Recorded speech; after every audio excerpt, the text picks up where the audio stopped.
Eh bien, bonjour à tous et bienvenue dans Le Gorille, épisode 4. Épisode 4, ouais, déjà, hein, ça va vite. Hein. Ça va vite, ça va vite. Donc, juste avant, on avait reçu Oscar et aujourd'hui, on reçoit Émilie.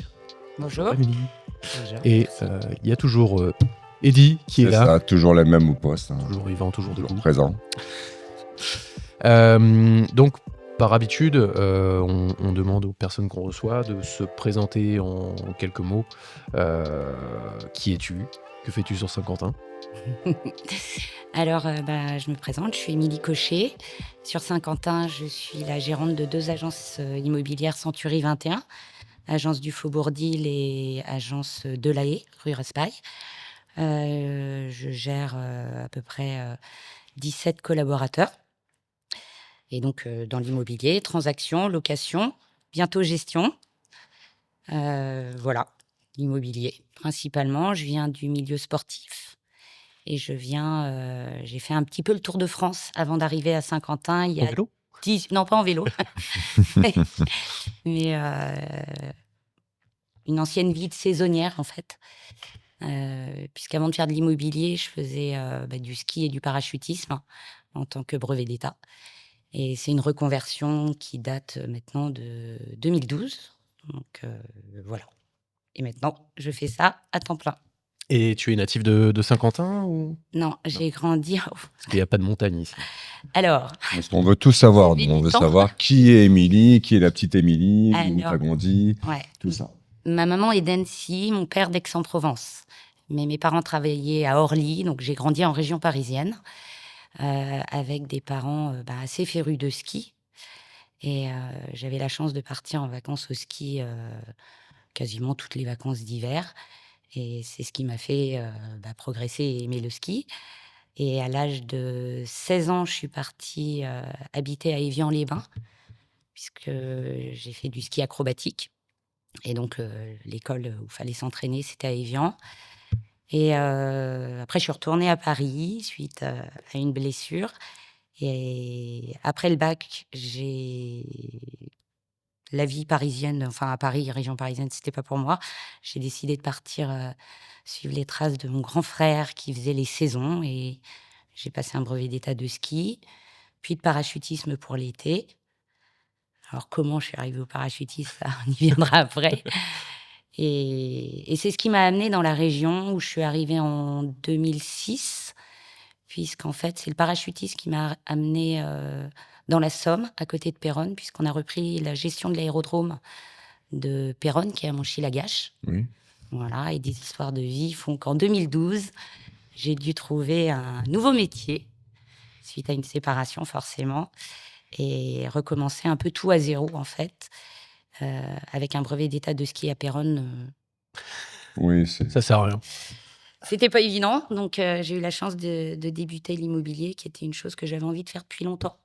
D'accord. Finalement, là, à l'occurrence, j'avais plus le choix. Et j'ai eu la chance d'être recrutée par Century 21 à Saint-Quentin. Et après, t'as monté les échelons. j'ai monté les échelons, commencé comme conseillère, où je me suis éclatée, en fait, parce que dans ce métier, dans l'immobilier, on retrouve plein de choses. On retrouve le côté compétition avec être commercial, il y a des challenges qu'il faut relever. J'ai dû réapprendre un nouveau métier et c'est l'apprentissage et l'envie d'apprendre de nouvelles choses, c'est une belle chose. Je suis issue, avant de venir du côté commercial, je suis avant tout une enseignante sportive. Et finalement, il y a de l'accompagnement de projet, il y a de l'humain. Mhm. Et c'est quelque chose qui m'a beaucoup plu et puis dans lequel j'ai performé. En 2016, je fais 7e de France du réseau en nombre de ventes à Saint-Quentin, mais au niveau national. Et puis après est née les envies d'évolution, la création de l'agence du Faubourg d'Ille en 2017 et aujourd'hui le rachat de la 2e agence dans laquelle finalement je suis née. Voilà. C'est beau, hein.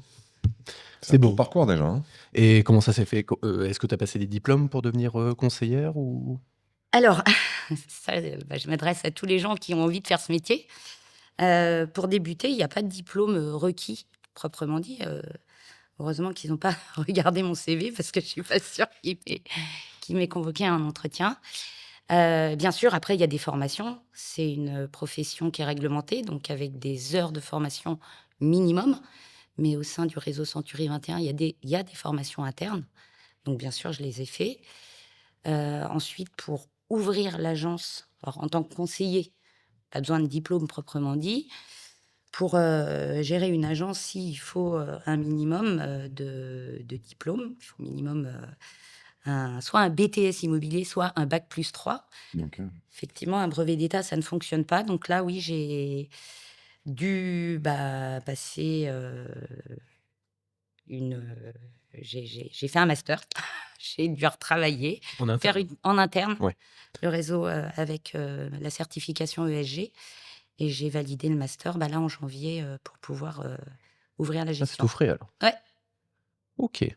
C'est quand même courageux de reprendre ses études, parce que de ce fait-là, toi, tu avais la gestion en soi de l'agence déjà, Ah oui. et en plus reprendre les études, etc. Enfin, en termes de Alors, planning. je ne vais pas reprendre, c'est des formations internes, mais après, effectivement, il y a un mémoire et une soutenance à préparer.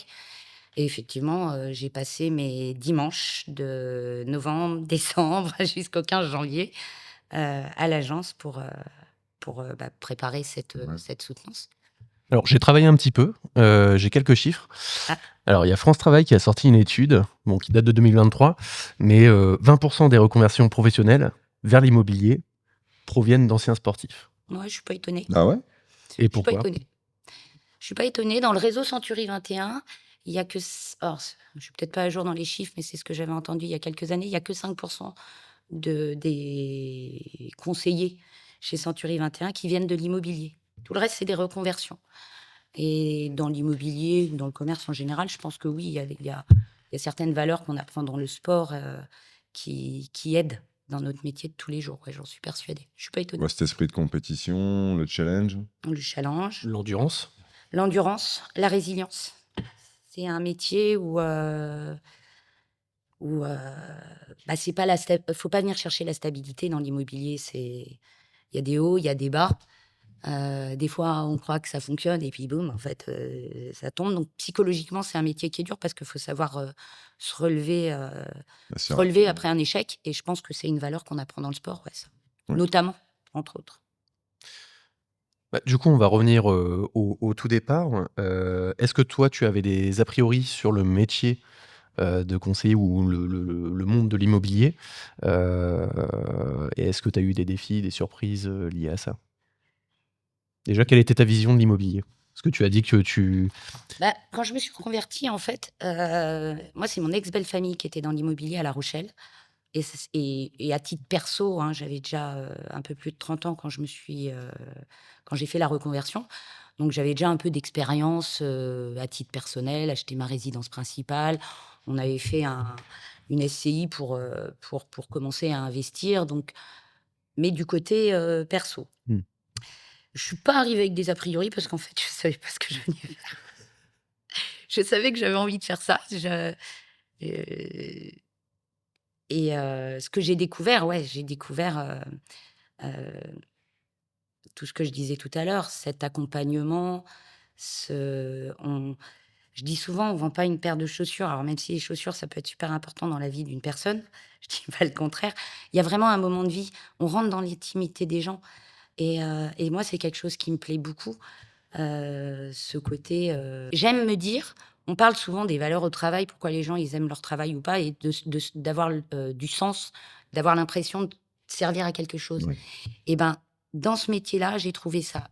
Alors, j'espère, du moins, avoir parfois un rôle important. Il y a des projets qui se seraient pas faits ou beaucoup plus difficilement si, quand je dis moi, je dis aussi maintenant mon équipe, si on n'avait pas été là. Il y a des, on est confronté à des situations familiales qui peuvent être joyeuses, comme parfois compliquées, hein. Je pense au divorce, aux successions, où on a réellement un rôle de médiateur. Ouais. On retrouve ça. Et c'est quelque chose que j'apprécie beaucoup quand on y arrive.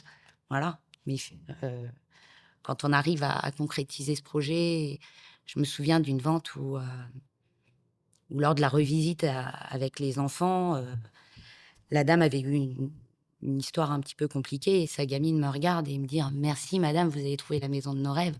Bah, Excellent. ça a pas de prix. C'est une satisfaction qui est extraordinaire. C'est le deuxième salaire, ça. Ah ouais, je dirais même que c'est le premier, mais bon. Voilà, ce que j'ai trouvé et je pense que ça, peut-être, je ne m'attendais pas à le trouver dans l'immobilier. Et il y a vraiment un côté humain, enfin, sur lequel, tu vois, quand je t'entends parler, Ah ouais, c'est vrai que ça se rapproche beaucoup de l'esprit sportif. Donc vraiment, moi, je le vois via notre métier d'éducateur sportif, où on est là pour accompagner les gens sur un process, etc. Et toi, en soi, c'est la même chose. on le retrouve, ouais. Ouais, Tu es là, tu les accompagnes jusqu'à leur objectif, et après, bon vent. Ouais, c'est ça. c'est On sympa. retrouve aussi par rapport le challenge, effectivement. Bah, c'est pareil, c'est quand on y arrive, on est content d'y arriver, quoi. C'est comme quand on se donne un objectif de courir 10 kilomètres et puis qu'on arrive à courir les 10 kilomètres, on est content. C'est un peu être un peu la même Ouais, cette sensation. satisfaction. Mm. Et quelle est ta plus grande fierté en tant qu'entrepreneur aujourd'hui?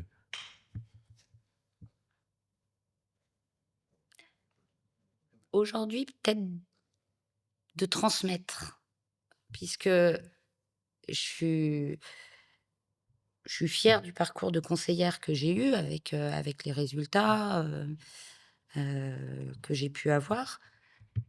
Aujourd'hui, alors je suis pas quelqu'un de très fier, c'est pas évident ta question, mais je suis assez fière d'arriver à allier ce que j'ai pu apprendre avec l'immobilier et de retourner, puisqu'aujourd'hui, je dirige, je manage des équipes et j'arrive à allier un petit peu, finalement, mon diplôme, qui est de la pédagogie, qui est de l'enseignement, et d'arriver à peut-être changer la vie de gens qui poussent la porte, qui viennent rejoindre mon équipe et qui aujourd'hui ont une carrière et une progression, puisqu'au sein de mon équipe, j'ai les cas de figure. La chance que j'ai eue moi, ou de venir passer la porte de Century 21 il y a quelques années, en essayant de trouver un travail, et finalement j'ai trouvé une carrière. C'est notre ancien président de Century 21 disait: on vient souvent à l'immobilier par hasard, on y reste par passion. Ça, c'est clairement vrai. C'est un métier qui est très prenant, donc si on n'est pas passionné, on va pas le faire longtemps. Oui. Voilà, si on le fait pas pour les bonnes raisons, on le fera un certain temps, mais on s'épanouira pas dedans. Et j'ai 2-3 exemples dans mon équipe qui sont là depuis un petit moment, qui sont arrivés, qui n'avaient pas forcément des études dans l'immobilier et qui aujourd'hui ont performé et passent chef d'équipe, voire manager. Et ça, c'est une fierté Ouais, carrément. de faire grandir une équipe. Ça, c'est ma fierté aujourd'hui, ouais. C'est beau. Et à l'opposé, enfin, pas vraiment l'opposé, mais c'est quoi le plus grand défi que tu as pu rencontrer en tant qu'entrepreneur?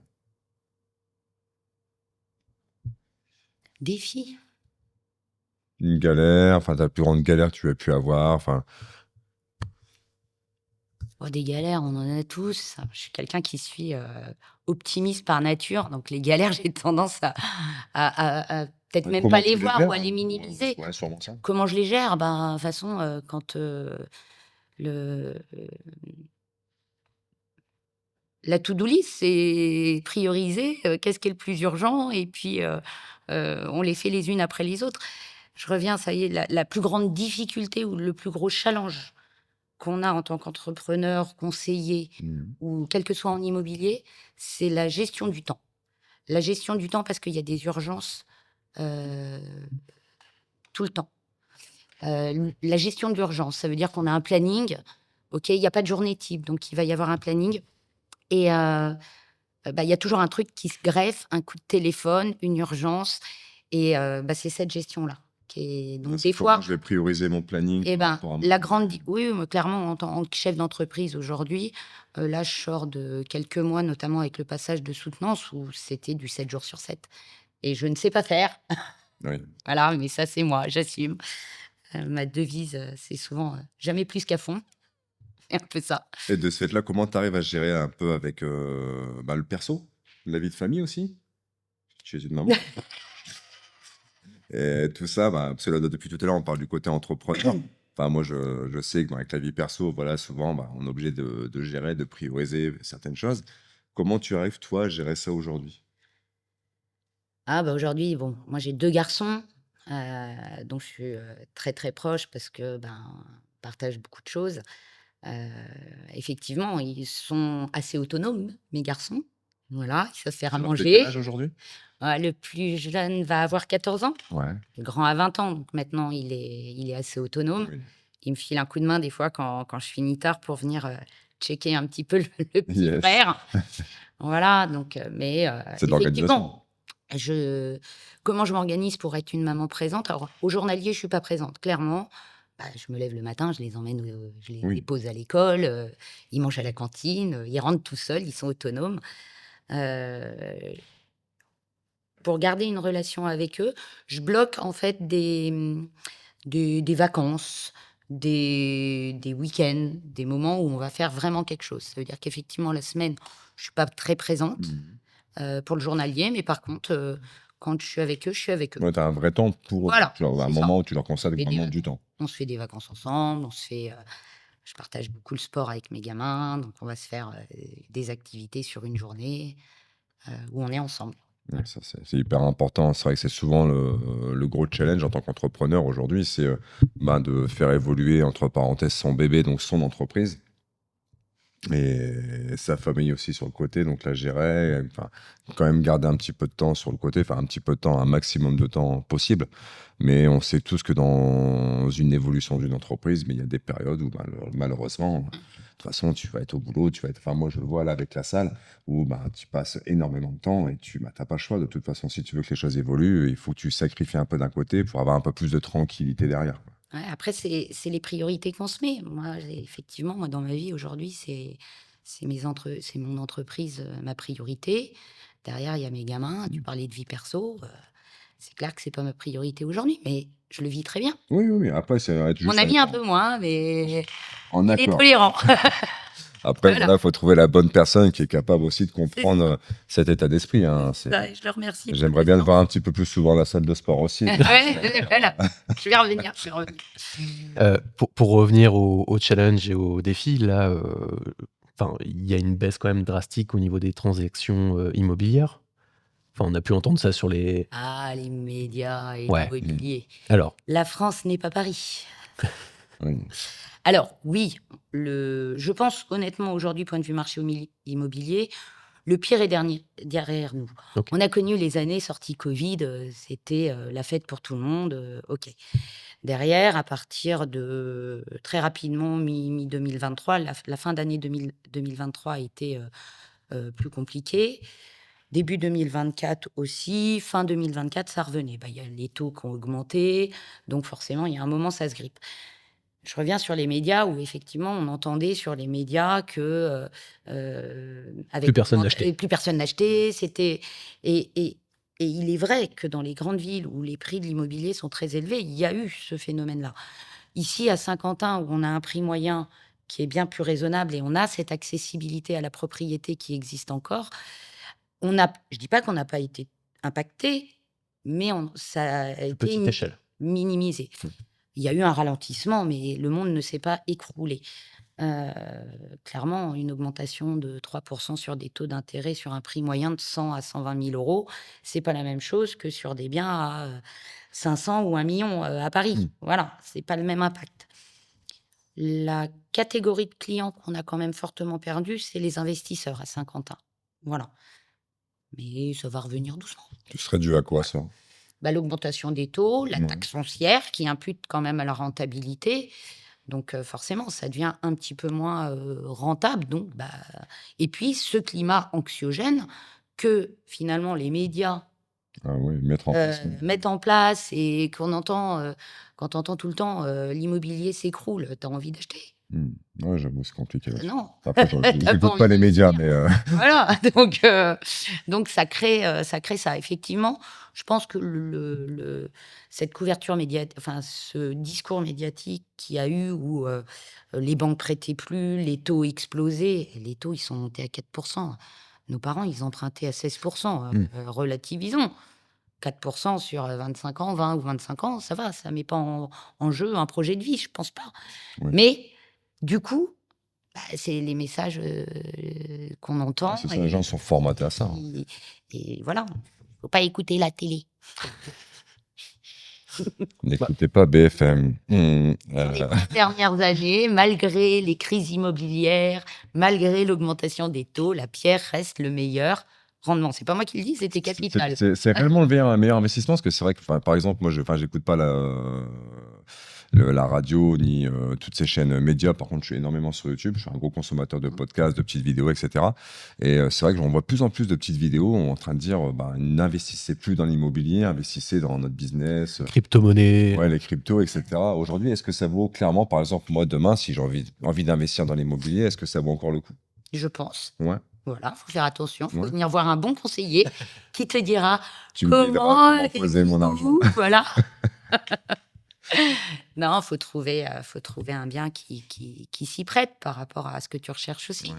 Si c'est du placement, si c'est de la défiscalisation, et ça fait partie de notre métier aussi. On parlait d'accompagnement, de Oui. conseil. Ce qui est vachement intéressant dans l'immobilier aussi, c'est que on n'est pas spécialiste, mais on est un peu multicarte. Ça veut dire, j'ai dû apprendre, et ça, moi, j'adore apprendre, donc c'est hyper intéressant. Et en plus, il y a les lois qui changent, donc ces formations dont on parlait, moi, je suis assez friande, j'aime beaucoup me former et apprendre. Les règles pour l'investissement, en fonction du ministre, on a des nouvelles règles qui arrivent régulièrement, D'accord. donc il faut être à jour de ça. Et puis, donc faut avoir. Après, on travaille avec des partenaires qui, eux, sont spécialistes. Moi, je vais te donner les 3 conseils un petit peu des différentes possibilités pour l'investissement. Et puis après, tu vas aller voir un courtier qui vraiment va ficeler Le projet le derrière. projet, etc. On a un conseil aussi dans les successions. On doit connaître un peu tous les régimes matrimoniaux. Ouais, c'est marrant, c'est une successions, discussion que j'ai eue etc. hier soir avec RMI. Et donc maintenant, on sait que les lois ont un peu changé. Par exemple, une succession, un héritage, il y a quand même des choses à savoir quand tu dois hériter de la maison malheureusement d'un parent, d'un grand-parent. C'est pas juste simplement je récupère la maison et je suis tranquille. Non, il y a quand même des procédures derrière qui. Mm. Et ça, c'est vrai que l'idéal, c'est de se faire accompagner là-dessus, quoi. Voilà, alors encore une fois, on n'est pas spécialiste, mais on doit connaître les bases du conseil. Et après, il y a les notaires, il y a les courtiers qui. Mais on apprend. Moi, j'apprends tous les jours. Non, mais C'est de toute aussi façon, ça que j'aime. l'idée, c'est ça, c'est continuer à se former, développer de nouvelles compétences, et puis c'est là où forcément tu peux mieux répondre à ta clientèle en général. De toute façon, plus tu t'en sais, et mieux c'est, quoi. Ça. On est pas mal là-dessus, hein, Ouais, sur ce côté ouais. Émilie entrepreneur. On va se focaliser là sur l'aspect Century 21. Ouais. Déjà, toi, qu'est-ce qui t'a donné envie de rejoindre Century 21? Qu'est-ce qui te plaît là-bas? Alors, honnêtement, c'est un pur hasard.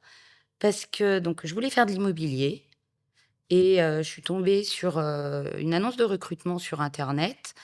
Et lors de mon premier entretien d'embauche, heureusement qu'il ne m'a pas posé de questions si je m'étais renseignée sur Century 21, parce que. Et donc, c'est par pur hasard que je suis arrivée chez Century 21. Mais avec le recul, je suis ravie et je suis très fière de faire partie de ce réseau, pour plusieurs raisons. La première, quand j'ai intégré le réseau, la phrase du réseau, c'était Century 21 qui s'y connaît aussi bien. C'est le réseau qui était très axé sur la formation. Donc, on parlait de l'envie d'apprendre, si on veut faire son métier correctement, il faut apprendre, il faut se former. C'est un réseau qui vous forme très, très bien. Et avec le recul, alors, moi, je suis un pur produit Century 21, mais on a l'occasion de discuter avec différents partenaires de différentes franchises. C'est une chose qui est très en avance chez Century 21. Et cette phrase d'accroche a changé il n'y a pas longtemps. Et enfin, pas longtemps, le temps passe vite, ça doit faire 3-4 ans maintenant. C'est chez Century 21, parlons-vous, parlons bien. Et en fait, c'est finalement une franchise, elle met le mot d'ordre et la ligne directrice des différents patrons. Et parlons-vous, parlons bien, c'est la franchise nous a demandé de remettre l'humain Oui. au milieu du projet. C'est ça. Et ça me correspond complètement. Donc, voilà pourquoi je suis fière aujourd'hui de faire partie de Century 21. Voilà. Un beau slogan qui représente bien Émilie au fur et à mesure du temps. Julien vient de nous quitter pour aller faire un petit tour. Et il est de retour. C'est pour ça. Donc, donc ce petit logo, on va attendre que Julien fasse sa petite sauce. Pour les personnes qui aimeraient ou qui se posent la question de rejoindre l'immobilier, et plus particulièrement au Century 21, qu'est-ce que tu leur donnerais comme valeur qu'il faut avoir pour pouvoir rejoindre le groupe? Ah. Alors, les valeurs, faut aimer les gens, faut avoir envie d'apprendre. C'est un métier où l'empathie est une qualité à avoir, la ténacité, la résilience, le goût du challenge, l'humilité. Mais ce que je dirais aux gens qui ont envie de faire ce métier, déjà, en ce moment, je recrute. Donc, Petite annonce. Petite annonce by Émilie. On m'attache soit avec moi sur Saint-Quentin ou les directeurs d'agence de Century 21 de la France entière. Et n'hésitez pas, moi je sais que je fonctionne comme ça. Si quelqu'un veut parler à des questions juste sur le métier, même hors période de recrutement, je les reçois et je réponds à leurs questions. Et surtout, n'ayez pas peur. Alors, j'ai pas envie d'utiliser je vais pas faire de pub pour une marque de hamburger, mais venez comme vous êtes, quoi. Surtout,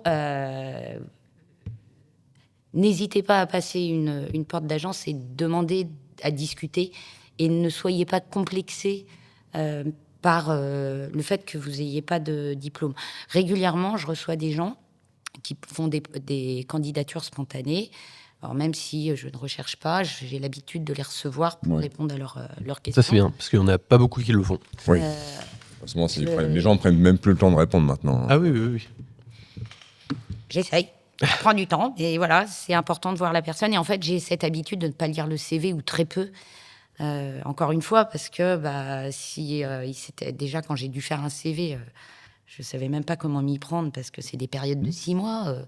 J'avais du mal à le constituer. Je m'étais dit, si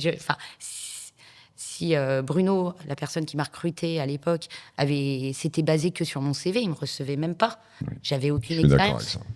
Donc, venez, moi je vous accueille et en tous les cas, je vous recevrai, c'est comme ça qu'on dit, oui. Tu peux dire ce que tu veux sur le podcast, t'inquiète.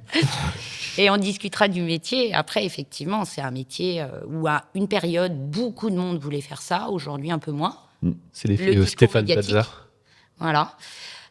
C'est un métier, quand je l'ai commencé, qui m'a semblé, je ne vais pas dire facile, mais ça coulait de source.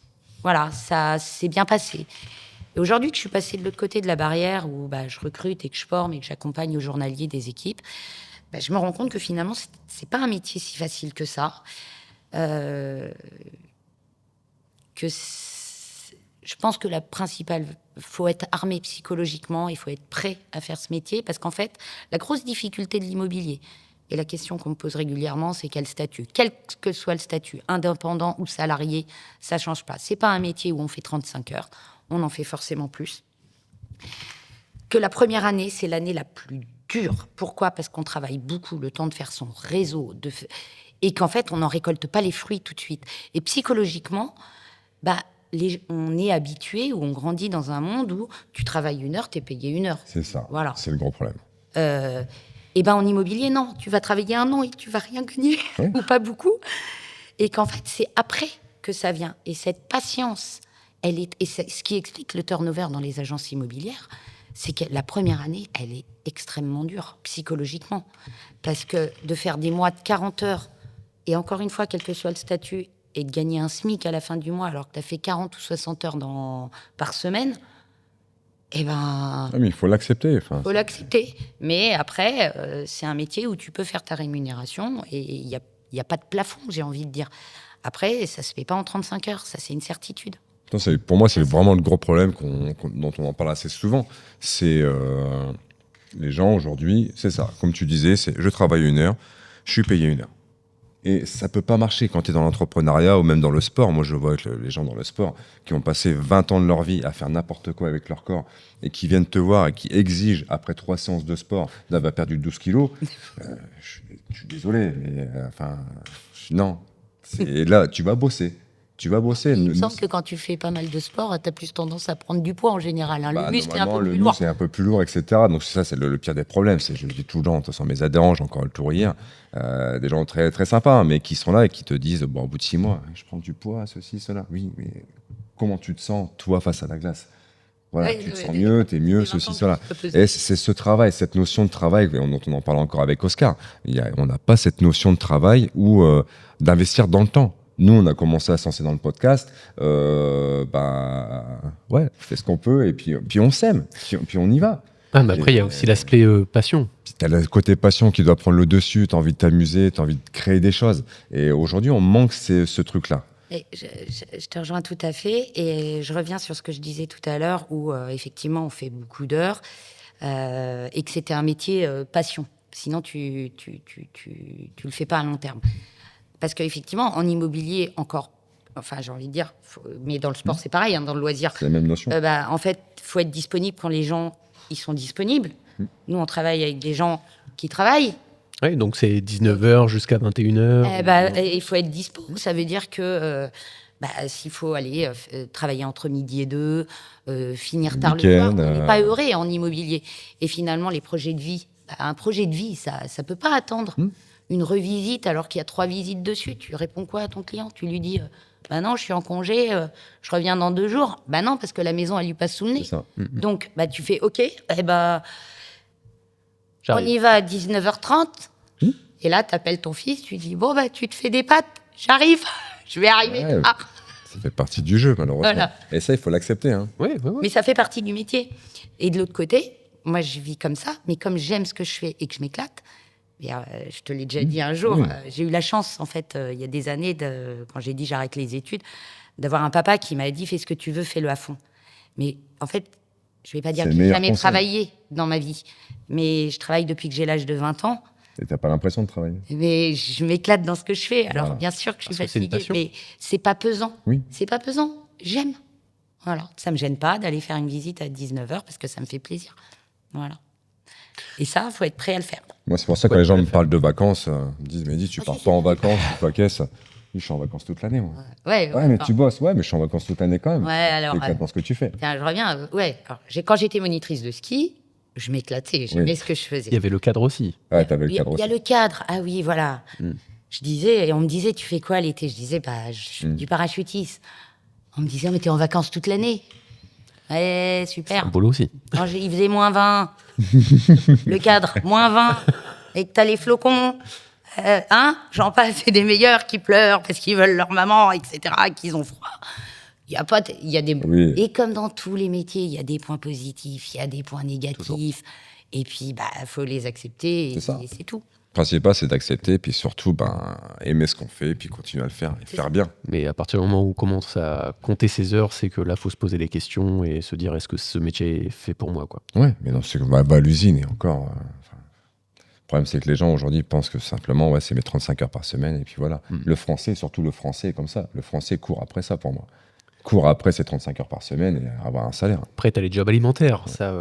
Oui, après, on est tous passés par là, les jobs alimentaires. Moi, je pense que c'est une chance de faire un métier qu'on aime. Ah oui. Des gens qui n'ont pas tu le choix. Tu l'as provoqué aussi, la chance, je trouve. Hein.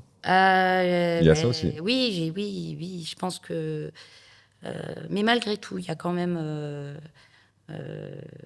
T'as une partie de la population qui a pas eu, entre parenthèses, pas trop le choix, qui a dû faire son job alimentaire pour la famille, pour tout ça. Oui, non, mais à un moment, il y a une prise de risque, bien sûr. Voilà. Là, on va revenir sur l'entrepreneuriat. Ok, tu crées ta boîte. Moi, j'ai toujours été indépendante, même en enseignant sportif. Il y a une prise de risque. Effectivement, je reçois des gens, les premières questions, parfois, ils me demandent les avantages du métier. Moi, je vais leur parler de la flexibilité des horaires, des points positifs que je vois dans mon métier. Et ils me disent non, mais ils me parlent d'avantages sociaux ou ces choses-là. Je suis quelqu'un qui n'a jamais prêté attention à ça, moi. Mais c'est leur focus, quoi. C'est quelle mutuelle je vais avoir. Oui, on l'a. Tous ces trucs-là. On l'a. Ils s'en foutent, ça. Après, encore une fois, on parlait de priorité. Moi, je sais que j'adore les challenges. Il y a le côté compétition, athlète de haut niveau où tu développes je pense que justement, dans le sport, tu vas développer ce goût du challenge. Et que c'est pour ça qu'on retrouve peut-être 20% mais je pense que dans l'entrepreneuriat, il y a beaucoup de sportifs aussi. Oui. Alors, même si c'est pas du haut niveau, voilà, on le sait, il y a des valeurs communes. Après, ces gens-là, la priorité, c'est peut-être du temps pour eux, pour lire. Voilà, moi, je respecte chacun ses priorités. Mais effectivement, si c'est ses priorités qu'ils cherchent, ils ne sont pas faits pour l'entrepreneuriat. Et heureusement qu'il y a plusieurs types de personnes. Tu n'en as pas que des entrepreneurs. Il faut tout pour faire un monde. C'est ça. Du coup, qu'est-ce qui différencie Century 21 des autres agences? Sur Saint-Quentin? Ouais.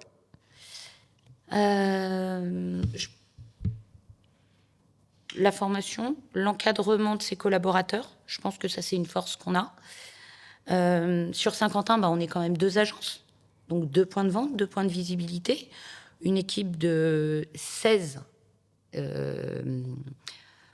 conseillers en immobilier. Donc c'est une force de proposition.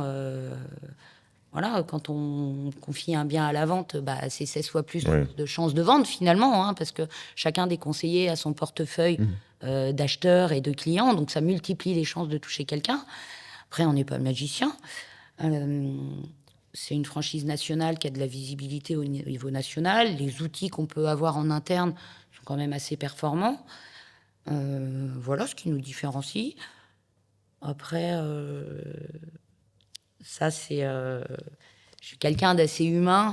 Et encore une fois, n'étant pas commercial de base, mais plus enseignant, je pense que j'ai créé aussi mes équipes avec une image assez humaine et dans ce sens où c'est ce que... Voilà, l'accompagnement du client avant tout, quoi. On ne va pas vendre pour vendre à tout prix, quoi.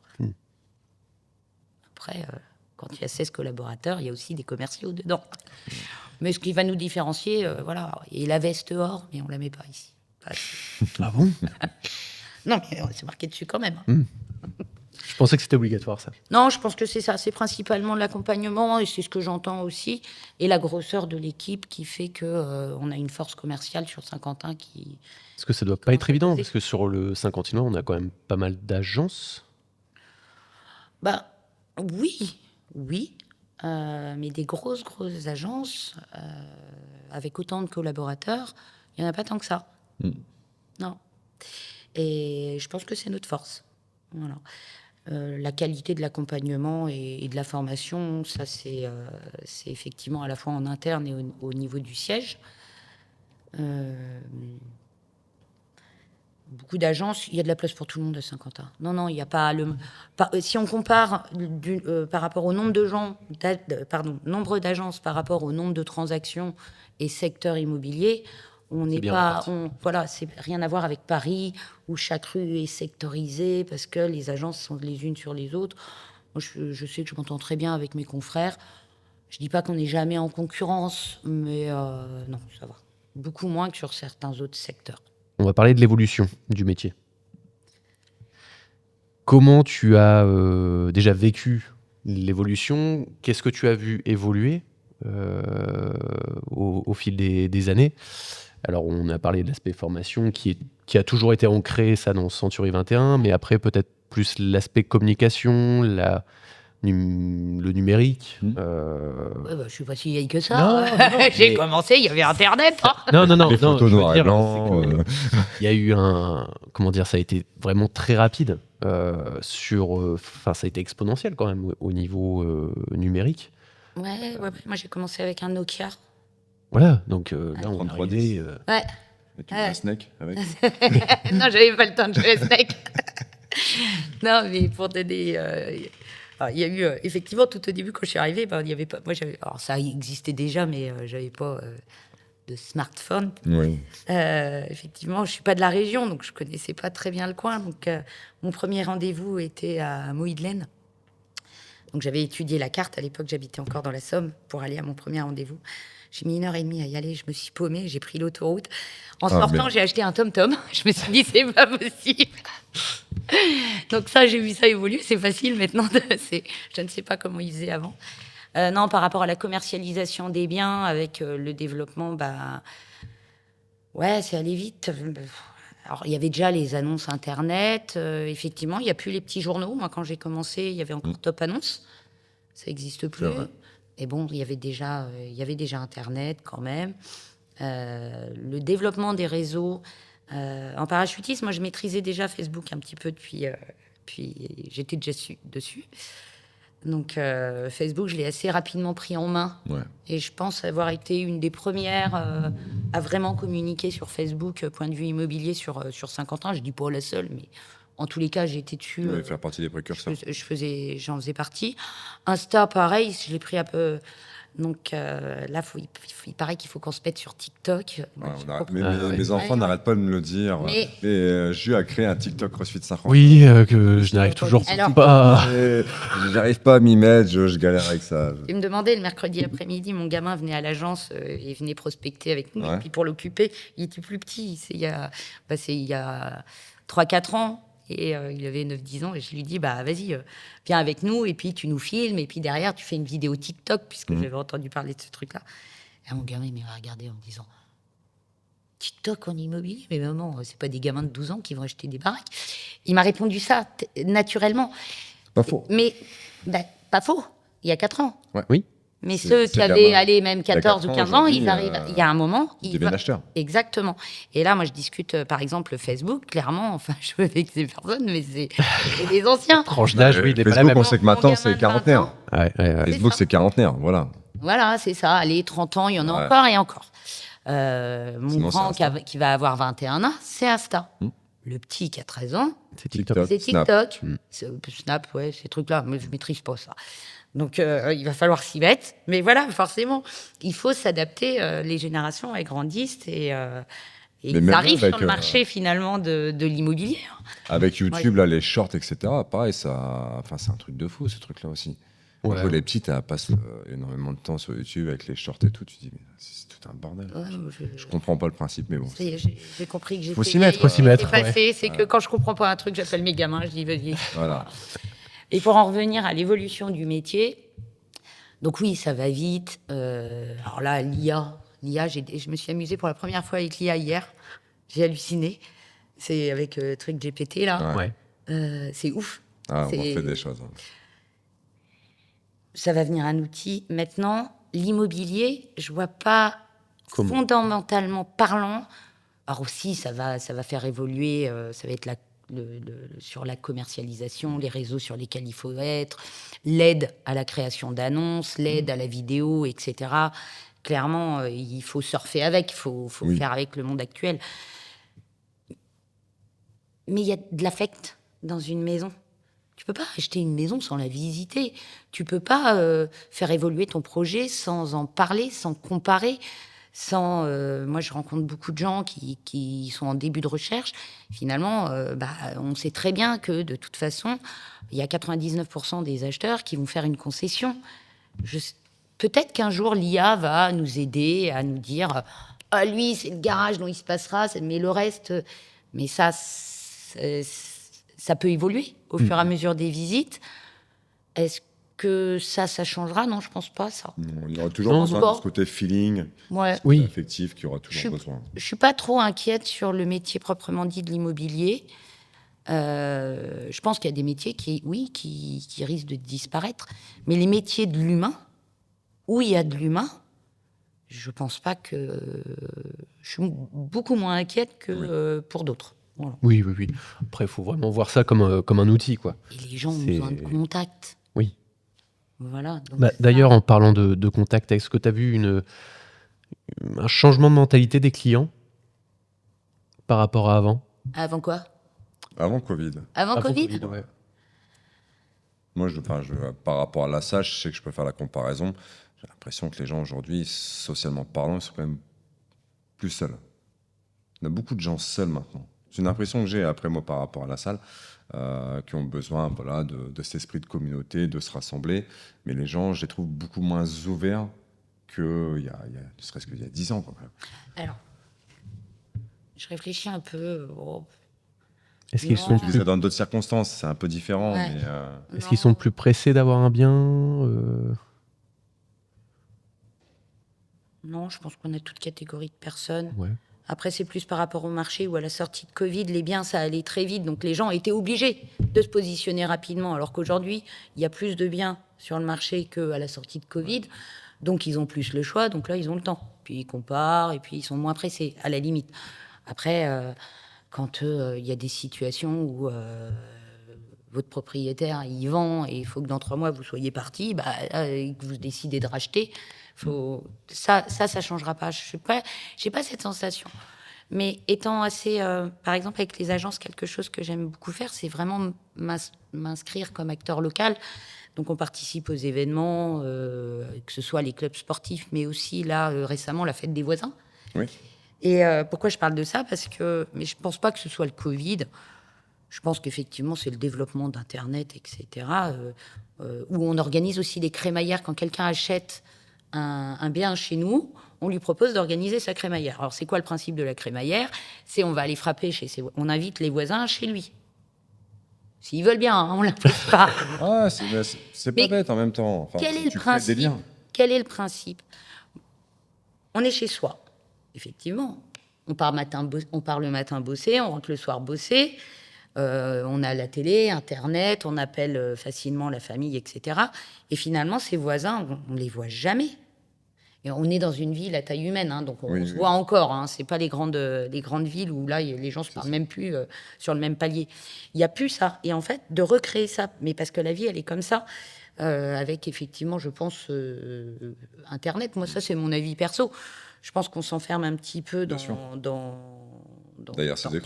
derrière les écrans et que on connaît même plus son voisin. Donc, on organise ça pour pallier à ça.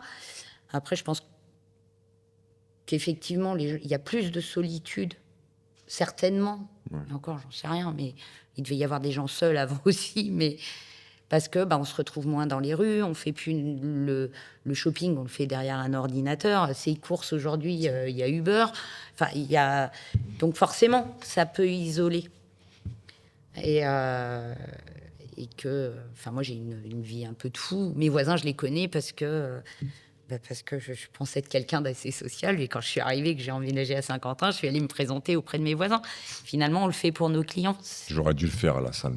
Ça m'aurait évité des problèmes, je crois. Je pense. Si mes voisins regardent le Est-ce que podcast, Century peut n'hésitez pas à organiser venir. une crémaillère ici Et pour la Avec mes salle, voisins. Ouais. pourquoi pas? Contactez Émilie pour venir me voir. Non, est-ce que les gens sont plus seuls? J'avoue que je suis pas sûre que ce soit le Covid, moi perso. Non, enfin, je pense que c'est pas, j'ai mis le Covid, mais je pense que voilà, Covid, plus Internet, plus une méthode de vie où les gens ne prennent plus le Je temps. pense que c'est la méthode que de vie. les gens Regarde sont- le bistrot sont du tout coin. ça. Ah oui, Moi, j'ai pas connu, mais les anciens, là, en sortant du boulot, ils allaient tous au bistrot. bien sûr. Et puis c'était Le point de rassemblement. le point de rassemblement, voilà. Alors après, on le trouve ailleurs, mais ça demande une démarche Oui. qui avant se faisait peut-être naturellement. C'est ce que je dis souvent, c'est que les salles de sport, J'allais moi y je venir. vois par exemple, c'est ce que Fab dit souvent avec Penny, c'est nous, CrossFit Saint-Quentin, on a un peu le bistrot à l'ancienne. Mm. C'est-à-dire que tu viens faire le sport avec les copains, tu vas passer un bon moment, tu vas te marrer 1 heure, etc.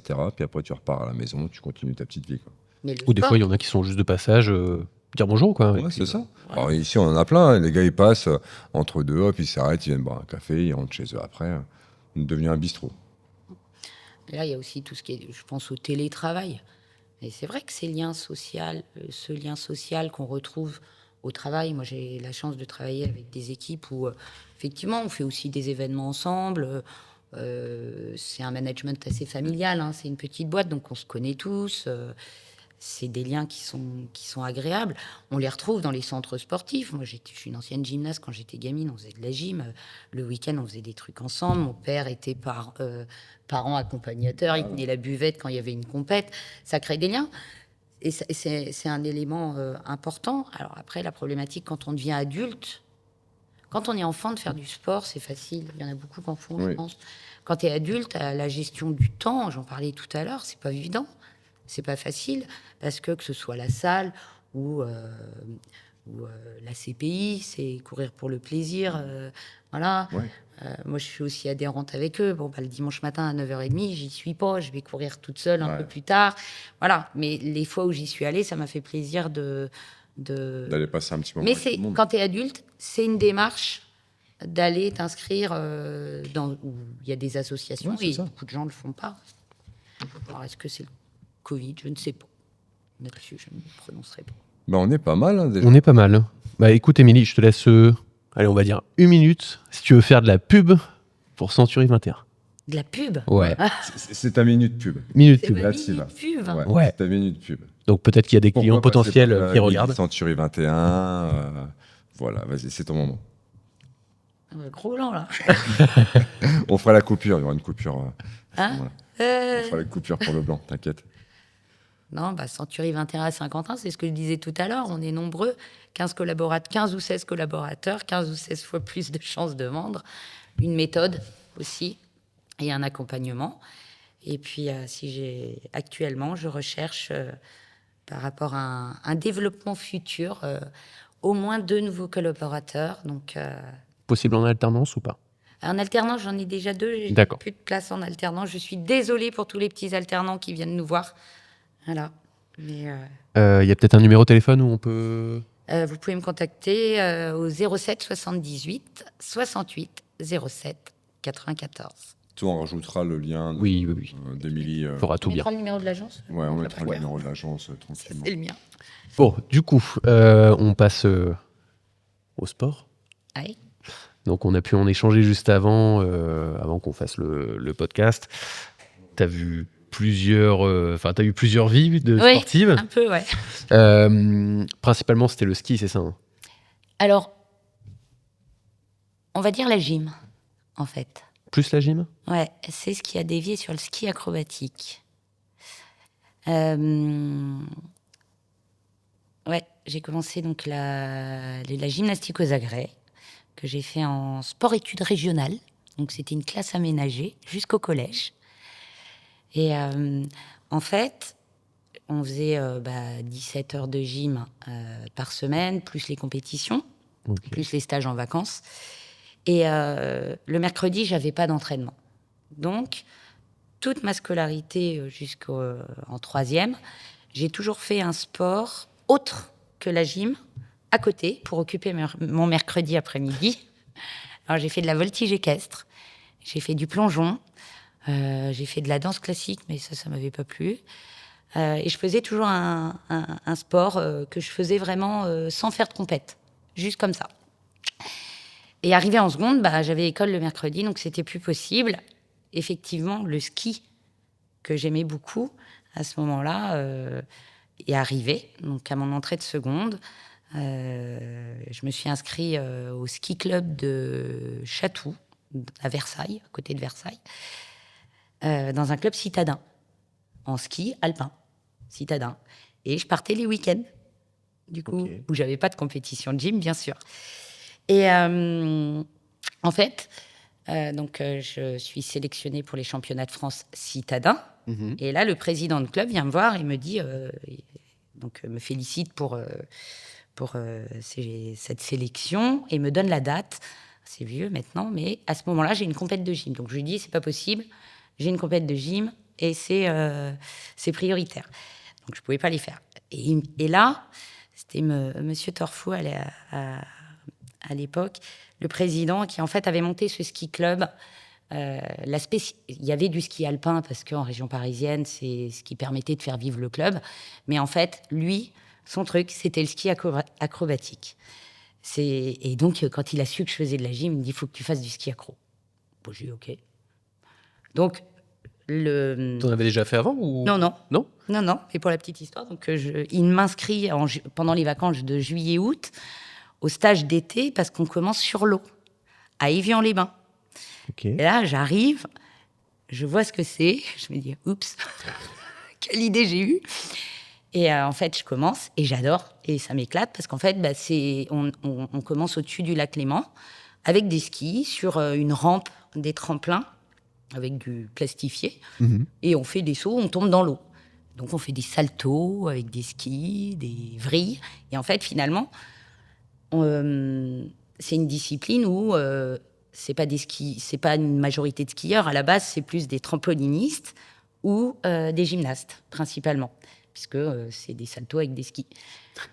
Voilà. Et j'adore ça.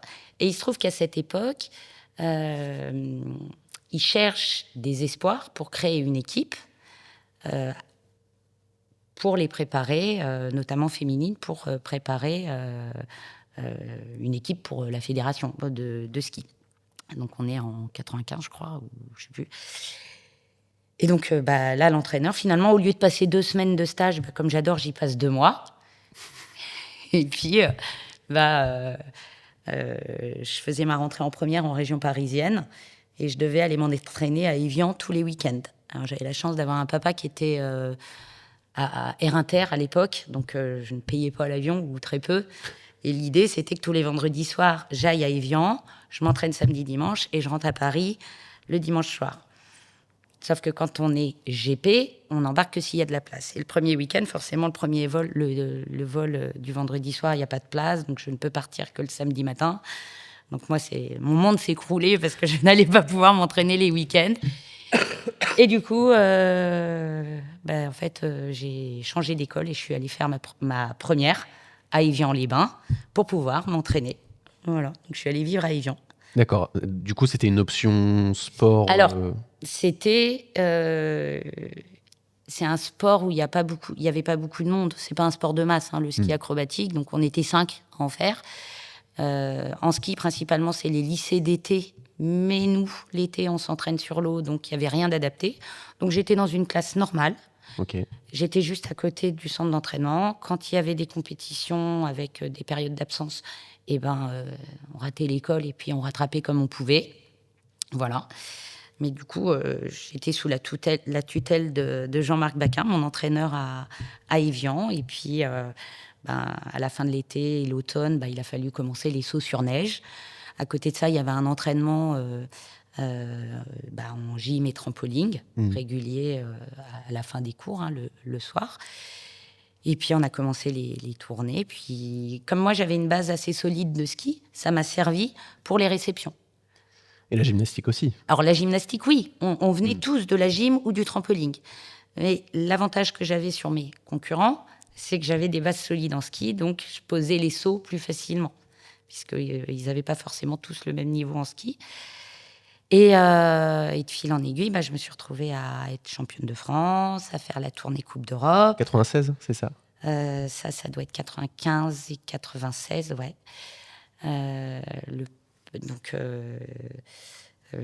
Oui, 94, 95 et 96, je fais donc 2e européenne, vice-championne du monde junior, voilà. Bravo. Bon, on n'est pas énormément, mais on se prépare l'année d'après. C'était la préparation pour les JO de Nagano. Et donc là où je vais commencer les Coupes du Monde, mais c'est allé vite, c'est allé très très vite parce que comme ils avaient personne et que je performais assez, c'est allé peut-être un peu trop vite, mais bon, fais pas le passé. Et à Tignes, en prépa, sur ma première Coupe du Monde, en fait, je faisais un double arrière avec une vrille. Et c'est je mettrai une vidéo pour montrer un peu ce que c'est. Ouais. Donc un double arrière dans lequel on met une vrille aussi, dans un des saltos. C'est un saut que je maîtrisais pas énormément. C'est la première fois que je le faisais sur neige, enfin les premières fois. Et il y avait une météo un peu capricieuse et il y a eu une rafale de vent. Je maîtrisais pas bien le saut, donc ça m'a coupé la rotation. Et donc je finis les 2 saltos, mais pas la vrille. Je fais qu'une demi-vrille. Ouais. Donc j'arrive sur les pieds, mais les réceptions de ski accro, c'est très pentu, mais j'arrive dos à la pente. Donc je m'écrase comme ça et on arrive d'une hauteur en double, on est à 8-9 mètres à peu près. Ouais. Et voilà, je perds connaissance. Quand je me réveille, il y a les pompiers, enfin bref. Résultat des courses, je la fais courte, j'ai tassé 10 vertèbres, j'en ai fracturé 4. Vache. Donc voilà, ça s'arrête comme ça, à 18 ans, boum, c'est dur parce que c'était toute ma vie, je faisais que ça, je voyais les JO, je m'entraînais pour ça. Ça faisait 3 ans que je ne vivais que ski accro. Et là, tout s'écroule, quoi. Waouh. le coup de masse. Déjà, j'ai peur. Enfin, je marche, mais j'ai un corset. Donc, j'ai pas de déplacement. Donc, c'est encore émouvant d'en parler. Parce que j'ai eu une chance inouïe. Je suis passée à 2 microns de la moelle épinière. Ah ouais. Ouais. Donc, coup de chance. Donc, il n'y a pas de déplacement. C'est une fracture stable. Donc, j'ai 6 mois de corset et 3 mois de rééducation en centre spécialisé à Cap-Breton. J'arrête l'école. Du coup, c'était l'année de ma terminale. Là, donc, j'arrête l'école parce que j'ai du mal à tenir assise avec le corset. Ça fait mal. Et après, je passe... oui, effectivement, cette période, je suis aussi partie en Guadeloupe faire ma rééducation. Parce que avec l'humidité de la région parisienne, parce qu'après la blessure, je retourne chez papa, en région parisienne, et puis très frustrée, puis psychologiquement, j'allais pas bien. En fait, j'avais une copine qui faisait sa fac, qui faisait du ski accro, et qui faisait sa fac à Pointe-à-Pitre, que j'avais hébergé quand j'habitais Évian-les-Bains. Donc, elle me propose de m'héberger. Moi, à l'époque, j'ai la chance de ne pas avoir les billets d'avion. Donc, hop, je pars 3 mois là-bas, où je fais ma kiné, avant de revenir faire les 3 mois de centre de rééducation. Ok. Donc, avec le corset.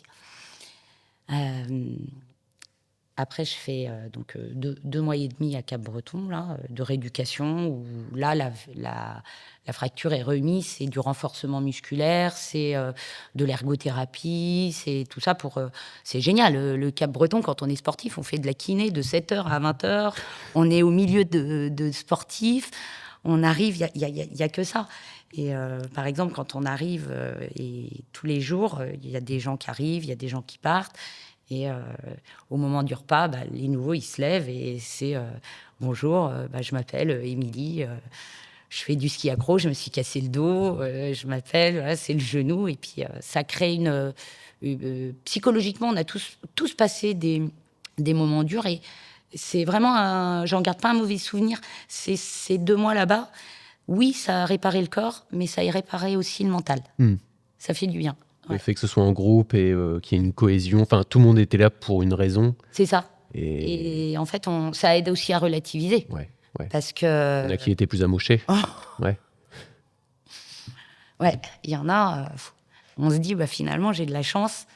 Moi, j'ai rien, quoi. Donc, ça donne la force aussi de se dire, OK, j'ai rien, je vais récupérer plus vite que tout le monde. Et puis, voilà.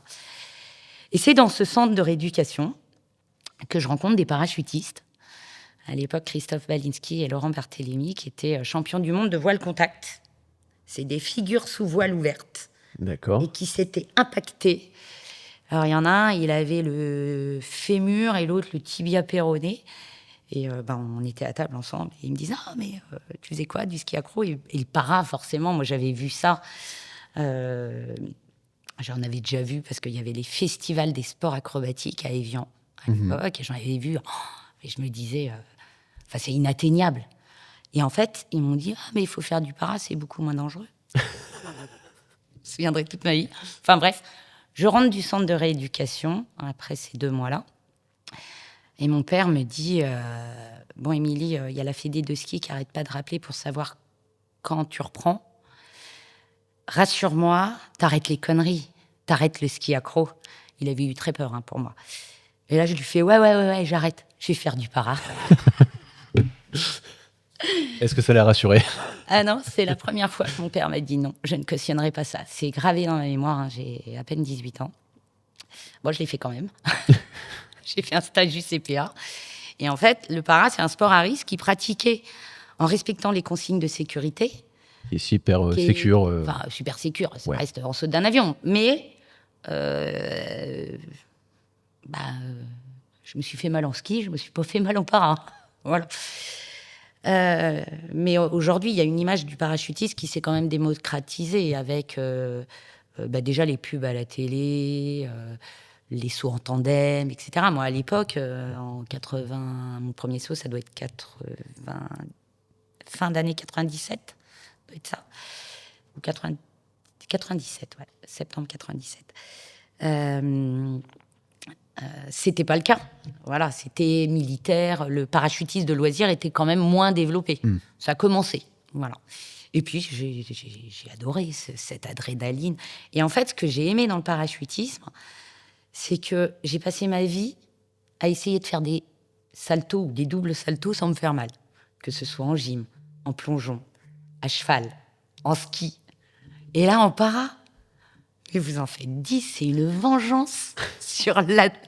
Ah, mais on y vient pour se faire peur, souvent, quand même. Ouais. C'est un espace de liberté qui est ouf. Que tu retrouvais pas au C'est ski. pas du vide. Ouais. Ah, c'est à plus petite échelle, peut-être, le ski. c'est différent. C'est pas la même chose. Mais c'est de la glisse aussi, le para. Hmm. Voilà, on est sur un élément. Donc c'est grisant. Voilà. Et puis, j'ai peut-être une petite addiction à l'adrénaline. J'avoue. Ouais, du coup, ça devait être vachement violent quand même, la réception. Je m'en souviens pas. J'ai Bon, perdu ça, connaissance. On va dire que ça, c'est le point positif. Mais Ouais, si, ça doit être... Oui, ça a tapé fort. Ouais. Je sais pas, je me souviens plus. bah, du coup, je me suis renseigné, j'ai regardé un petit peu le ski acrobatique, mais moi, la première chose à laquelle j'ai pensé, je me suis dit, waouh, les genoux. Alors, en bosse, les genoux, ouais, Ouais. plus. Chez nous aussi, ouais, chez nous aussi. Mais aujourd'hui, c'est une discipline qui, en France, il n'y en a plus beaucoup. Ça a été remplacé par le big air, ces choses-là. Mais ils montent à des... Mais, alors, j'ai aucune mémoire des noms, mais Kevin Roland, lui, c'est il faisait du pipe et il défie les extrêmes aussi. Mm. C'est pareil, il a fait une chute. Vous avez suivi ou pas? Non. Il a fait un film sur la résilience, Kevin Roland, qui est extraordinaire. Et du coup, il avait eu quoi en blessure? Oh, lui, il s'est fait le bassin, le dos. Il est passé à 2 doigts de la mort, hein, Ouais. pour de vrai. Hein. Et il est revenu au JO, au dernier JO. Et il fait 5e, je crois. Et du coup, est-ce qu'il faut pas être un peu fou pour faire ça? Non. Non, enfin, si, pour faire... C'est comme tous les sports acrobatiques. Vous regardez les niveaux des gymnastes aujourd'hui. Il y a un moment, ils dépassent l'entendable. C'est fou. Moi, je trouve, je suis admirative des perfs de certains sportifs aujourd'hui, mais ça se fait pas du jour au lendemain. Non. Puis en plus, comme tu as dit, c'est un sport de niche. Donc, est-ce qu'on est assez bien accompagné aussi niveau coach, même au niveau, je vais pas dire de l'État, mais de la fédération, etc. Est-ce qu'il y a autant de moyens aussi? Aujourd'hui, je sais pas, moi, ça date, mais je vais en profiter pour faire un petit mot, puisque j'ai revu Jean-Marc Baquin, c'était mon entraîneur, qui était un peu mon papa d'adoption quand j'étais à Évian, du coup. C'est lui qui s'occupait de la team Espoir. Mhm. Il était payé à la mission par la fédération. Il a mis du temps à devenir salarié, il me semble. Je l'ai revu il n'y a pas longtemps parce que je m'en sers pour tous les sportifs d'avant. Il n'y a que depuis, je crois, c'est 2012, que les sportifs de haut niveau cotisent pour la retraite. Ah ouais. Tous ceux d'avant, et Jean-Marc Baquin, mon entraîneur, a fait quand même 2 JO, mais avant, je veux pas dire de conneries, mais il a voué sa vie aux équipes espoirs, aux jeunes. Il était là pour m'aider à faire mes devoirs, pour nous emmener. C'est lui qui conduisait parce que c'est un sport qui n'avait pas beaucoup de moyens, parce que c'est pas médiatique. Donc c'est l'entraîneur qui nous conduisait en Biélorussie avec le camion, où c'était un camion loué, qu'on n'avait même pas pour nous emmener un véhicule de la Fédé.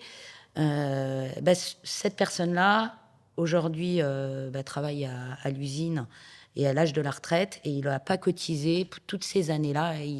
Ces années ne sont pas reconnues. Et il a monté un mouvement, justement, et je soutiens tous les sportifs de haut niveau d'avant 2012 qui n'ont pas cotisé. 2012? Ouais, je crois que c'est 2012, à vérifier, mais c'est ce que... Donc c'est pas si vieux que ça. Alors c'est des gens qui ont représenté la France, Ouais, ouais, oui. Voilà. Ouais, ouais. Parler de la culture du sport en France, si, je pense qu'il y en a une et que j'espère que ça ira vers le bon. Mhm. Mais voilà, quand je vois que cette personne-là, moi, qui m'a accompagnée, qui a été extraordinaire avec moi,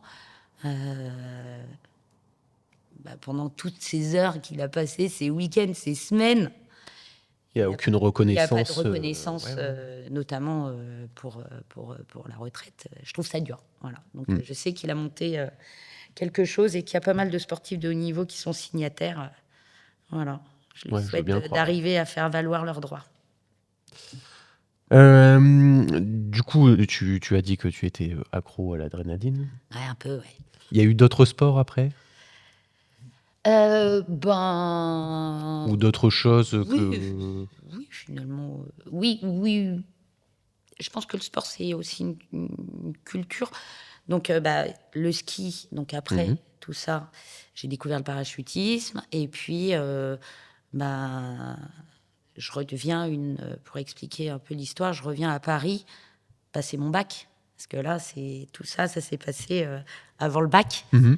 Et du coup, j'avais fait ces quelques mois en Guadeloupe et toute la rééducation l'année où j'avais arrêté l'école. Et donc, en septembre, je repasse, je retourne vivre chez mon père en région parisienne après avoir vu tout ça, les Coupes d'Europe, 4 mois en Guadeloupe, vivre Ouais. toute seule à Évian-les-Bains. Et là, je me retrouve en terminale, en région parisienne, chez papa. Alors, même si je m'entends très bien avec mon père, je crois que c'est la pire année de ma vie. C'était de fermer la parenthèse qui était dure. Ah non, mais c'est de le vivre, je reviens en arrière. Hmm. C'est un échec.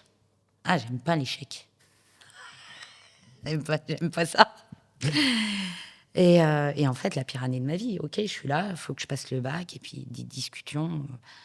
Et en fait, je me réadapte pas du tout. Je suis en décalage complet avec les gens de ma classe. C'est pas possible. Donc, je, je fais le job. Je suis plutôt une bonne élève quand même, à la base. Je m'en sors pas trop mal. Et je passe derrière un grand frère qui n'était pas du tout scolaire et que mon père a orienté vers le sport à la montagne. Mhm. Et moi, j'arrive derrière, je suis une élève facile. A priori, ça va. Et je lui dis, en fait, je passe le bac, mais après, j'arrête. Je veux faire monitrice de ski, je veux retourner en montagne. Et c'est comme ça que ça s'est passé. En plus, j'étais tombée amoureuse d'un parachutiste. Alors là, j'avais tout. J'avais le ski l'hiver et le para l'été. Donc, plus besoin de faire d'études. Donc, je passe le bac.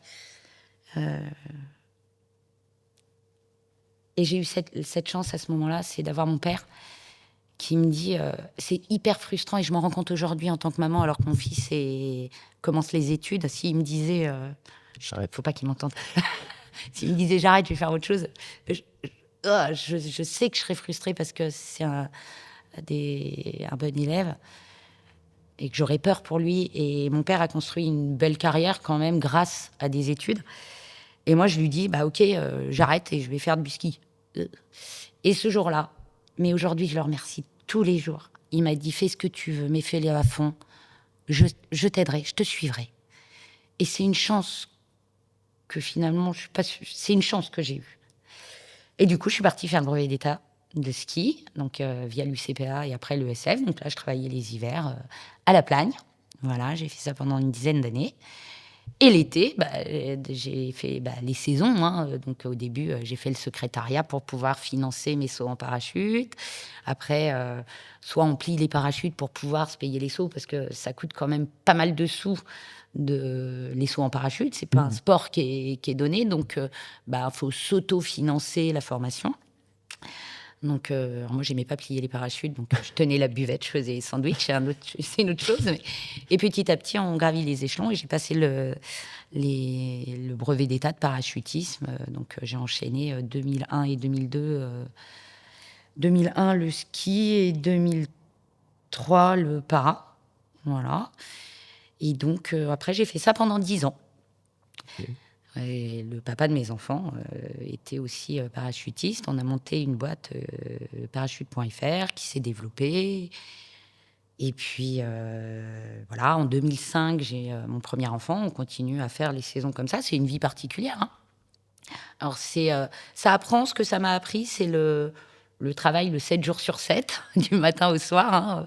C'est pendant 5 jours. On commence à 7 heures, on finit au coucher du soleil. Donc, au mois de juin, les journées sont longues. Mhm.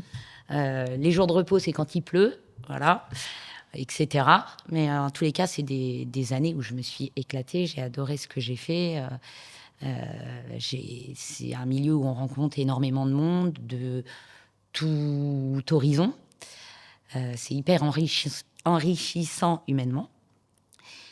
Et puis, effectivement, en 2012, je me sépare et le père de mes enfants est le gérant majoritaire du Paraclub de Péronne.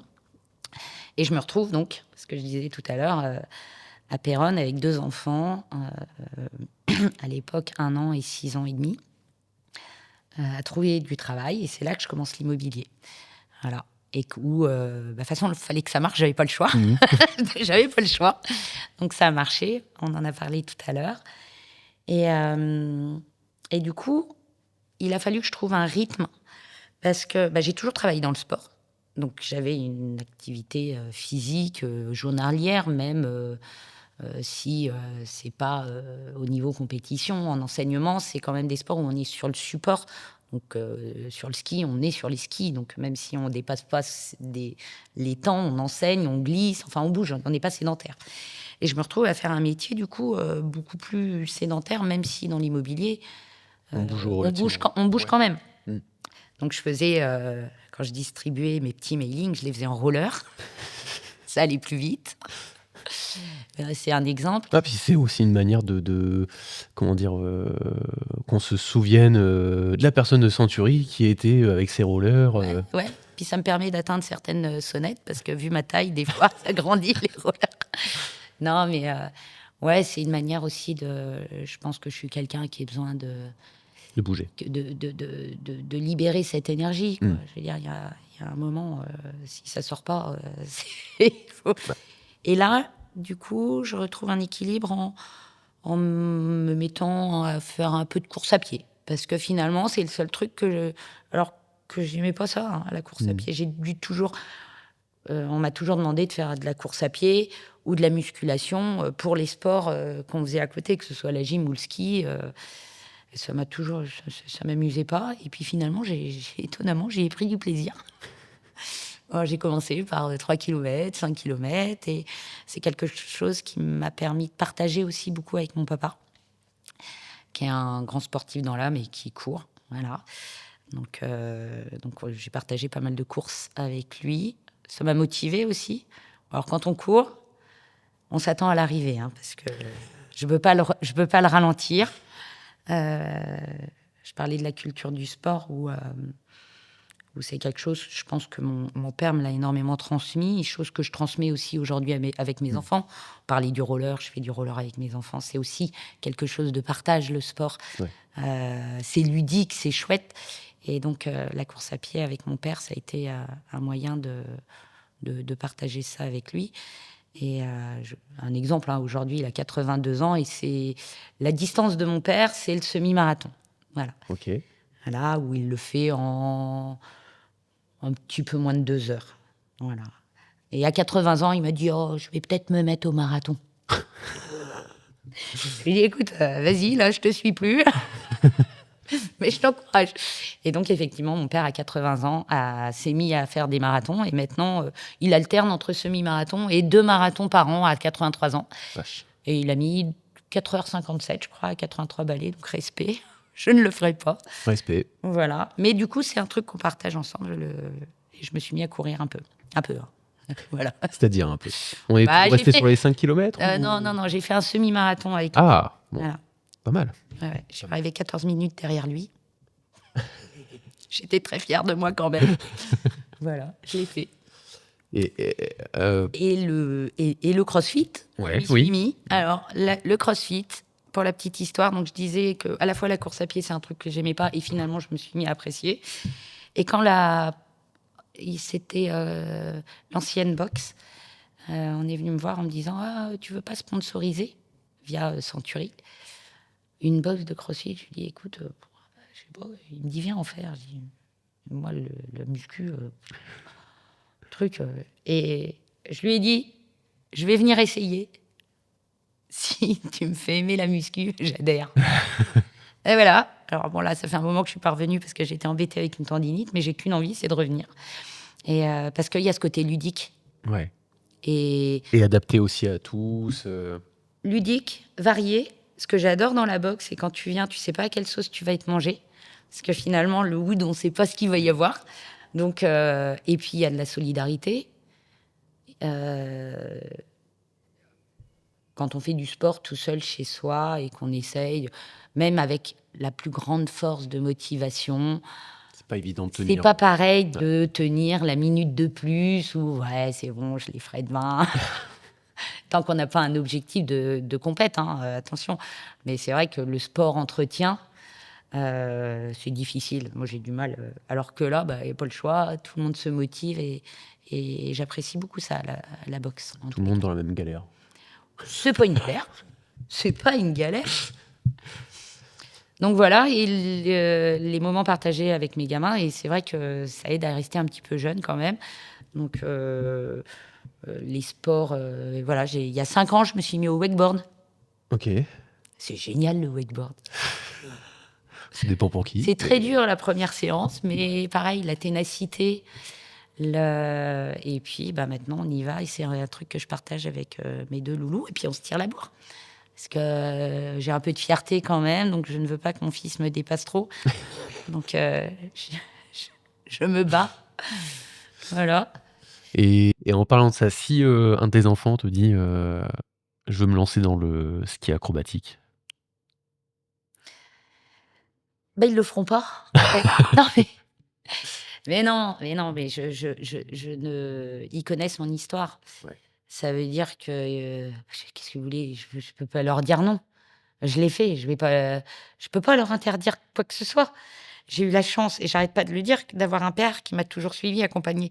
J'essaye de faire la même chose avec mes enfants. Après, on a beaucoup de discussions entre nous. Je pense pas que le ski accro, ça les branche, connaissant mon histoire. Voilà. Ok. Est-ce que tu as un conseil à donner à des personnes, des futurs athlètes aujourd'hui qui souhaitent performer dans. Non, j'ai pas de conseils à donner à personne. Mais on peut performer si on aime ce qu'on fait. C'est le seul truc que je pense. Après, j'ai pas de conseils à donner aux athlètes de haut niveau, hein. Pas Là, forcément de haut niveau, mais non, je pense qu'on développe. C'est plus des conseils, enfin pas conseils, j'aime pas ça, mais aux parents, on parlait de la jeunesse, et je trouve que le sport est vraiment une école de la vie dans lequel on développe des qualités. On parlait tout à l'heure, heu, du goût de l'effort. Mmh. Le goût de l'effort, je pense qu'on le développe, le goût de du progrès, l'envie de progresser. Quel que soit, alors je pense qu'on doit le retrouver aussi dans la musique ou dans différentes activités. Moi, je parle de sport parce que je l'ai découvert dans le sport. Qu'est-ce que le sport en club ou pas en club m'a appris? C'est l'envie de se dépasser. Ça, quand on s'inscrit à une course, à 40 balais ou à une compète de gym, quand on est gamine on a envie de gagner, on a envie de se dépasser soi-même. Je pense que c'est quand même une valeur importante dans la vie, pas par rapport aux autres, par rapport à soi-même. Le goût du progrès. Moi, j'adore débuter un nouveau sport. Pourquoi? Parce que quand on débute un sport, on progresse. Après, on arrive à un stade où pour progresser plus, faut y aller franco, quoi. Faut vraiment passer. Et là, quand on progresse, c'est hyper satisfaisant de voir qu'on a une courbe d'évolution. Mmh. Et ça apprend le goût d'apprendre. pour faire quand on fait le salto arrière regroupé, bah, faut passer au tendu, et cetera, et ça, c'est de la satisfaction. Le goût de l'effort, ça veut dire que, bah, pour faire un salto, avant, il va falloir se manger le tapis 2-3 fois, et qu'il y a des éducatifs, et qu'on n'a pas On tout n'a de pas tout suite. de suite, ouais. Ça demande de l'effort, et je reviens là sur l'immobilier où des fois, ben, quand on est en début de projet, bah, on veut le beurre, l'argent du beurre, bah, ouais, mais des fois, il va falloir, peut-être, augmenter le budget, donc travailler plus pour, j'ai différents exemples, mais on n'a pas tout de suite, quoi. Mmh. Ça demande un effort, hem, dans la progression du travail aussi. Bah, il faut savoir, commencer peut-être en bas pour gravir les échelons, j'en sais rien, il y a plein d'exemples à donner, et la solidarité, je pense qu'on apprend ça aussi beaucoup, mais le goût de l'effort, de la ténacité, le fait de pas arriver du premier coup à faire quelque chose, ce qui amène de la persévérance, c'est important dans tous les métiers Dans la aujourd'hui, vie. je pense, dans la vie. Mmh. Dans la vie, ça aide à se relever après des merdes qui pourraient nous arriver dans la vie. Je pense que psychologiquement, quand tu as appris à bouffer le tatami 1 fois, 2 fois, 3 fois, 4 fois, et à te relever après, bah, finalement, le jour où tu as un On échec relativise. professionnel ou un problème sentimental, ou je sais pas, hein, peu importe, une merde dans la vie, tu arriveras peut-être plus facilement à surmonter. Mmh. Donc je pense que c'est des choses qu'il faut apprendre, quand on est gamin, quoi. Ça Et c'est une chose qui se perd, je trouve. Mais bon. peut-être un peu. Il y en a encore des jeunes Heureusement, motivation. heureusement. Je pense qu'effectivement, le sport peut développer ces valeurs-là, Peut-être qu'un jour, très ça utiles dans la sera un vie. peu plus, enfin, l'État va faire un peu plus, sur le sport. Faut espérer, pour les enfants. Ouais, et ça, je reviens sur le partage aussi. Moi, je me souviens, j'étais, parent accompagnateur, à la piscine en primaire pour mes gamins, et j'ai été, surprise de voir le nombre de gamins qui savaient pas nager, en CM, enfin, même en grande, enfin, à des âges, à 9 ans, 8-9 ans, ou qui avaient peur de l'eau. Alors, l'école les a amenés, OK, mais enfin, c'est une histoire de volonté. La piscine, c'était 1 €. Mmh. Enfin, c'est pas une barrière, financière. Ça, je dis pas, hein, le ski, c'est un autre délire, hein, attention. Moi, je vois aujourd'hui, je pars plus en vacances au ski, ça coûte trop cher. Non, mais enfin, voilà, la piscine, c'est une volonté des parents de Bien sûr. les accompagner, mais ça remonte. Je pense qu'il y aura quand je dis qu'avec mes gamins, je partage ça parce que mon père l'a partagé avec moi, bah, finalement, heu, voilà, je bafouille, c'est une cata, mais la culture des parents, comme les il y a peu de parents, vous regardez sur la plage, il y a peu de parents qui vont jouer dans les vagues avec leurs gamins. Ouais. Oui, oui. Mmh. Moi, je suis dans les vagues avec mes gamins. Mais Ouais, c'est parce après que mon père c'est était avec moi dedans, je pense. ouais, il y a une transmission aussi, enfin une éducation, ouais, ouais, je vois ce que tu veux dire. Après, enfin, pour revenir à la natation, moi, enfin, je vais pas dire que je savais nager, mais je portais encore des couches. J'arrivais à faire les longueurs, de bassin. Oui, mais ça, c'est pas ta volonté à toi, c'est pas l'éducation Non? nationale, c'est tes parents qui t'ont Mmh, foutu dans la flotte. mmh, Et ben, c'est ça, mais finalement, c'est un peu c'est comme la musique. Il y a des familles qui ont une culture musicale que moi, j'ai pas du tout. Par exemple, moi, ma mmh. famille, elle est pas musicienne. OK, chacun son truc. Je pense que justement, la musique et les arts peuvent apporter ça aussi. Ouais.